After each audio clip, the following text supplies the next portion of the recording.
A very warm welcome to the top three finishers of the F1 Sprint here in Sao Paulo. In third place, Sergio Perez. In second place, Lando Norris. And the winner of the final F1 Sprint of 2023 and taking his tally of sprint wins for the season to 4 is Max Verstappen. Max, many congratulations. In terms of the win, you did the damage at the start. Just talk us through those opening moments of the race, first of all.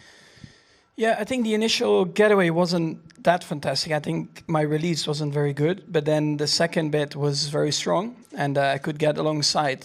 So that definitely helped, of course, in the beginning of the race. Yeah, we know 24 laps around here. It's all about tire management. Yeah, it's just incredibly difficult around here. A lot of deck. I mean, last year we were struggling a lot with that already in the sprint race, and that's why I was a bit careful. And yeah, luckily it worked out. I mean, the whole race, the tires, they don't feel particularly great around here. But yeah, with the management we did, I think it worked out, and we won the race. At what point in the race did you start managing the tires? The outlap. Are you being serious? You had to be careful from the start? There is not one lap that I push flat out. No. You can't. It's impossible. Okay, so you take Lando at the start, and thereafter it looked like you were just controlling the pace, keeping Lando where you wanted him. Was that the case?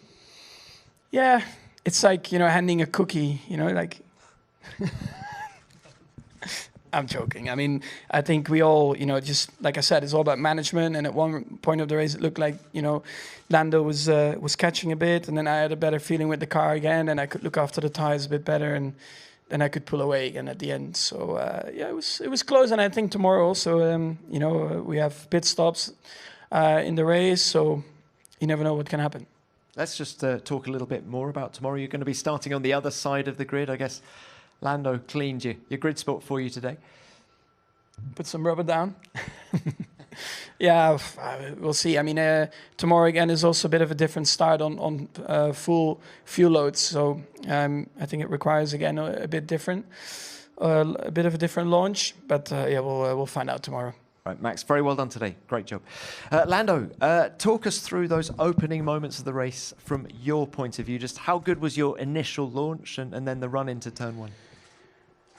Talk you through it. I was first, then second, and I don't know. I think I have to rewatch it. I'm not sure what happened. My reaction and initial drop was good, but then the second phase not so good. But that's all I know for now. So yeah, tough opening lap, I would say. Obviously not what I wanted, and then always difficult to manage the tires as much as what you want when you're in second. But it was still a good race. It was still good fun. I was caught sleeping a little bit with George. He was pushing a lot on the opening couple laps, and I feel like maybe he paid the price quite heavily on lap 3 and 4 and 5 and 6 and 7 and 8, all the way to the end. But I tried then to get into DRS of Max. I thought if I had an opportunity, I would try and get it early on.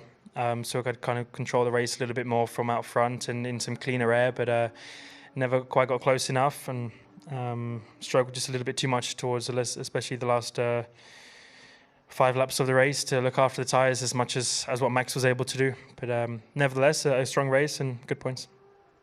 Tell us a little bit about your tyre wear. Were you managing from the outlap as well, like Max? I was managing in qualifying already. These are the tyres from quali, right? So yeah, it's a tough circuit. You don't feel like you can push anywhere. It's kind of always a little bit like this, but it feels, I don't know, similar to Kota in a way. Like you do 2 laps, and then after that, it's just you got no grip, and you're managing, and you have one little wheel spin. It costs you 2-3 tenths straight away. So again, a management-based race, and positives, because this definitely was. I know it definitely wasn't a circuit we were expecting to be at all close to the Red Bull. If you look at our data from last year and where we're good and bad, this definitely wasn't up there with one of the good ones. And we weren't expecting it to be a necessarily very good one. And sometimes we're good in quali and then quite poor in the race. But today we were good comparing to everyone except Max. So yeah, tough, but a good day for us, I think. How much confidence does that give you ahead of tomorrow's Grand Prix? It's always different. definitely good confidence. I didn't do any more laps than 3 in a row in FP1. So we were a bit blindsided with what to expect. Of course, that was our own choice, but maybe we weren't best prepared for what to expect today. But still, to be so good was a positive sign, and we'll try and maximize that for tomorrow. So, of course, I think we know what we're aiming for. Probably not P1, but up there in the top 3 is probably our goal. Okay, good luck with that. Thank you. Well done today. Checo, coming to you now. Great to see you back in the top 3. Monza feels like quite a long time ago. Yeah, it is. Look, tell us about your race. Let's look at the positives first of all. It was a very aggressive one, but you pulled off some fantastic overtakes. Did you enjoy it? Yeah, at that time there was a race, but at that point, when the guys on the lead were looking after the tires, I was sliding around, fighting with Lewis, with George, and I ended up paying the price later on in the race. I had quite a bad start and a poor first lap in general. Losing another place to Lewis into turn 4 meant that I had to use much more my tires than I wanted today. Tell us a little bit more about the start. What happened there? I think I just undershoot it a bit with the grip there was, and ended up losing a place to George. Now, you say you had to use your tyres too early in the race and then you suffered later on, but you seem much more confident in the car this weekend in Brazil. Is that the reality of the situation? I think from Austin onwards we've been a lot better than we've shown on pace, but we for some reason or another we haven't been able to put it all together. I think in Mexico we were also strong, and obviously here it's been a good solid day with the morning, and yesterday we were really unlucky with the Q3 conditions and getting the yellow flag at the end, but other than that I think it's been a good pace. Checo, final one from me. You pulled some stunning overtakes today. What is it about this racetrack that promotes overtaking to the extent that it does? I think it's a lot to do with the degradation. You hit a lot of degradation as we saw today. Obviously, everyone will learn from the race today and tomorrow. Try to improve what everyone had, including me. So, but generally, it's a race when if you are close in the DRS zone, if you have a good traction out of the last corner, then everything's possible. Good to go. All right, Checo, thank you. Thank you for that. Let's open this to the floor as ever. Name and publication, please. First one. Jake Paul's Interlagos, sport question for all 3 drivers, please. You've spoken a lot about having to save your tyres and manage, and degradation being very, very high. And it seems almost the opposite of what's trying to be achieved with the idea of a sprint race and having everyone kind of push flat out. So basically going into next year, I know there's some changes kind of in the pipeline, but what sort of things would you like to see in future to make it a little bit more, racy for you guys? Max, should we start with you? Just a normal race weekend, please. Thank you.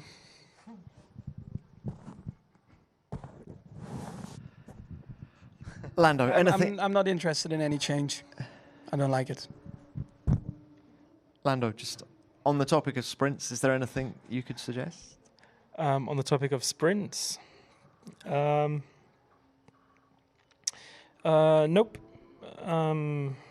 No, I don't know. It doesn't matter what we say. It's our choices rarely have much effect with anything, especially with this. So. I know everything seems dictated by team bosses and what they want to do and what they choose to do. So, you say we're not pushing, but you still push to the limit you have. Of course, you're not pushing like it's qualifying. I don't think you've ever pushed like it's qualifying, probably ever in Formula 1. But you still saw good racing, apparently, from everyone behind. So I don't think, if everyone is pushing flat out, I would say you almost probably see less overtakes than what you would today. So in that sense, you're probably asking for a more boring race, which is not what you want. So I think what we had today is tough and maybe not the most enjoyable. You don't feel like you're pushing that much, but you're still driving on the limit of the grip you got and all of those things. It's still a challenge for us behind the wheel. And I think it's exciting for the people who get it right and people who don't get it right. But if you've got no degradation at all, then I'd probably say you're not going to have one overtake for the whole race. So. Thank you. Checo. Yeah, I think we'll drive to the limit that we have, like Lando says. I think if we want to keep, or if they want to keep this format of sprint races, we gotta change it. I would propose a reverse grid, something like that, so to make it more interesting for the fans, because I don't think it's working what we want to achieve, and yeah, nothing really happens in this sort of races. Checo, are you serious about a reverse grid? Yeah, Would you welcome that? Yeah, I will. You know, I think it will mix up things and create more opportunities, a lot more overtaking. I mean, if we want to keep this format, give it a go on something quite different, because I think for the last 2 years this sort of event hasn't brought a lot of good racing. Thanks all. Any more questions here? Yep. Edwin Jackie, Motorsport.com. Question for all three. There was a new rule for qualifying, where you can't stand still at the end of the pit lane anymore. I just wanted your opinion on this, please. Thank you.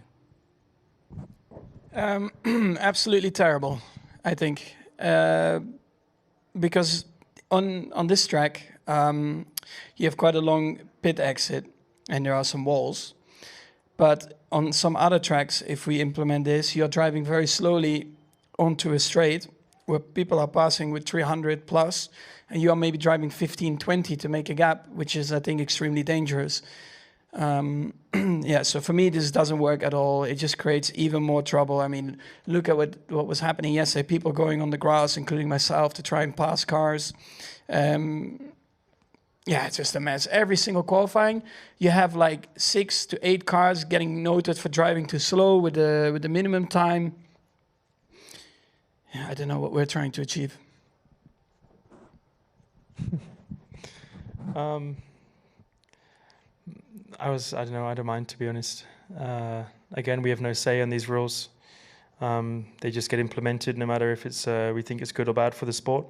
Same with the minimum lap time stuff. Like, I got a reprimand this morning for 2 cars ahead of me coming out the pit lane, or one crossing over the safety car line and one coming out the pit lane at the same time. I can't overtake, otherwise I'm going to be racing on a qualifying lap, which is stupid.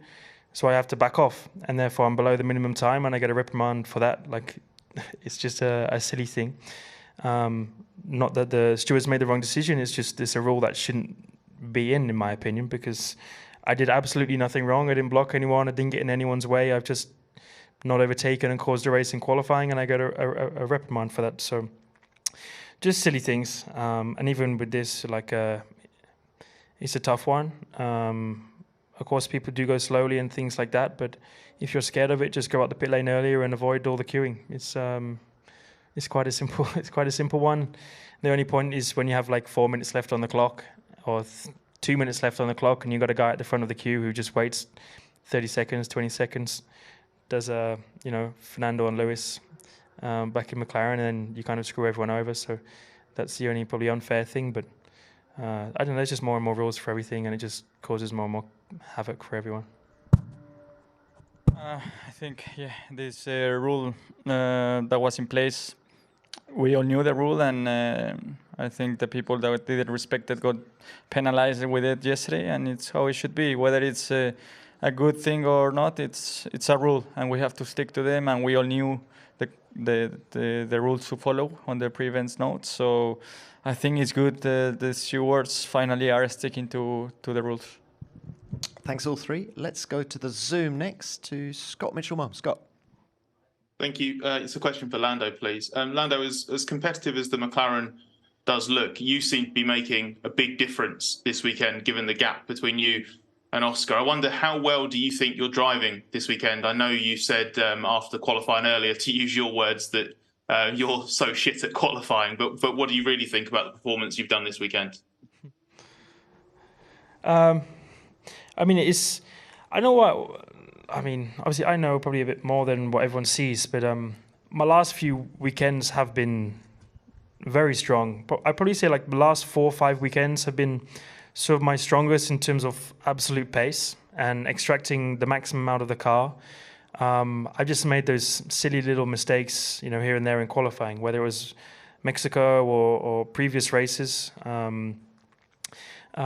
but a lot of these times the pace was probably some of my strongest and the best I've been driving, if it wasn't for these little things. And of course, then I'm disappointed at times, and I always say, I should have been on pole or I should have been second, and there just have been a lot of shoulda, woulda, couldas, which I understand, but it's because it's the truth.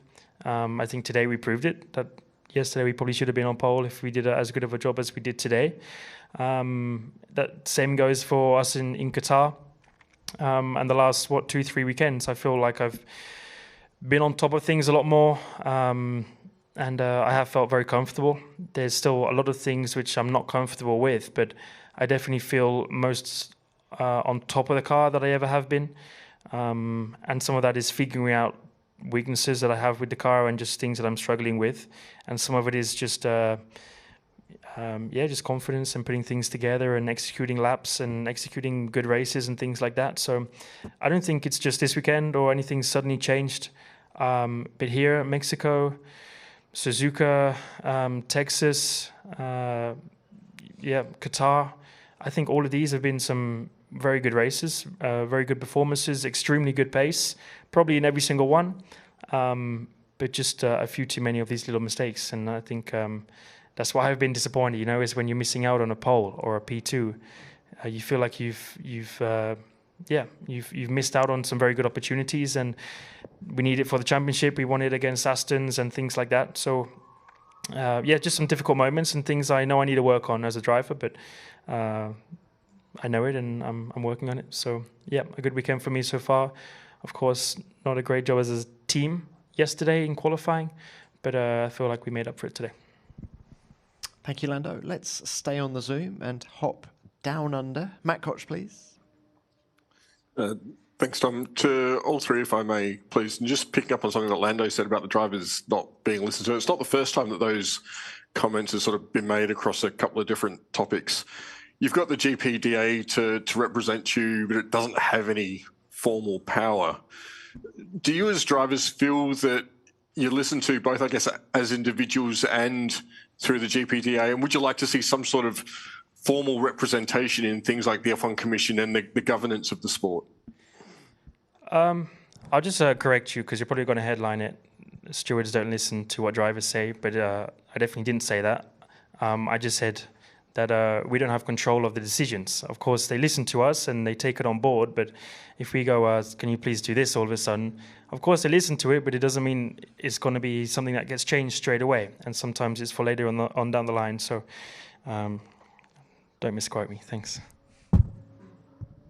Yeah, I think it's just it sometimes also has too many rules that they have to take into account, and too many politics as well to make a change or a decision, I think.